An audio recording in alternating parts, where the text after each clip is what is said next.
pertama kali Yesus diangkat jadi Tuhan tahun 325 di konsili. Beberapa oknum tertentu dari gerakan abad ke-7 yang lahir dari semenanjung Arabia sering kali menuduhkan bahwa Yesus baru diangkat jadi Tuhan pada tahun 325 Masehi pada konsili Nisea. Dan tentu saja seperti biasa, tuduhan liar tersebut tentu lahir dan keluar dari orang-orang yang sama sekali tidak pernah mempelajari sejarah dengan tekun dan baik. Di mana tentu saja Yesus sebagai Tuhan tidaklah ditentukan oleh intervensi Kaisar Konstantin pada konsili Nisea tahun 325 tersebut, di mana ratusan tahun sebelum konsili tersebut, Lukas 2 ayat 11 di dalam Injil Lukas yang ditulis pada pertengahan abad pertama telah menyatakan bahwa hari ini telah lahir bagimu Kristus Tuhan di kota Daud. Lalu, bagaimana mungkin Yesus baru diangkat dan dilantik menjadi Tuhan pada tahun 325 Masehi, sedangkan Injil Lukas di dalam Lukas 2 ayat 11 yang ditulis pada pertengahan abad pertama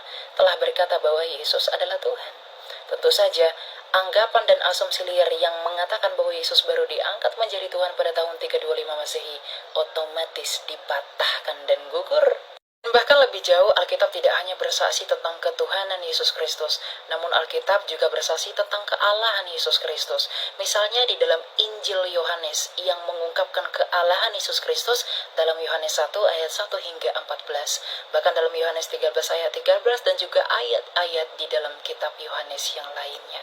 Jadi dengan jelas mengenai kesaksian bahwa Yesus adalah Tuhan dan Allah telah tercatat sejak abad pertama, bukan pada tahun 325 di konsili Nisea.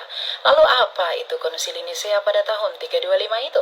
Konsili Nisea merupakan konsili yang diadakan pertama kali di kota Nisea pada tahun 325 Masehi pada masa pemerintahan Raja Konstantin Agung yang menjabat pada tahun 274 hingga 337 Masehi. Di mana konsili ini diadakan karena adanya seorang penatua di Alexandria yang bernama Arius, dan penatua ini melontarkan dan memberikan pemahaman yang berbeda dan bertentangan dengan ajaran gereja yang berdiri selama 4 abad sebelumnya mengenai ketuhanan dan kealahan Yesus Kristus. Di mana pandangan sesat Arius tersebut ditolak oleh Uskup Alexander dan juga penatua Athanasius yang berasal dari gereja Alexandria.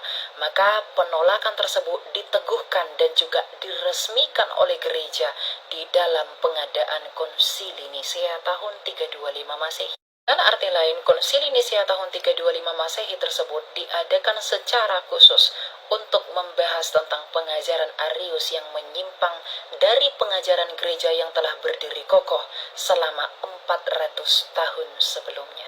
Dengan demikian, konsili Nisea yang diadakan pada tahun 325 Masehi sama sekali tidak berurusan dengan pelantikan, pengangkatan, atau pengesahan Yesus menjadi Tuhan dan Allah.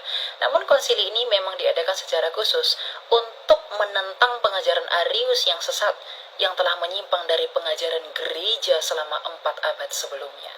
Mari belajar dan jujurlah terhadap sejarah, karena sejarah adalah sejarah. Jangan membohongi diri sendiri atau bahkan membohongi publik. Nah, kita adalah menjadi cerminan kualitas republik ini. Tuhan memberkati dan shalom alaikum.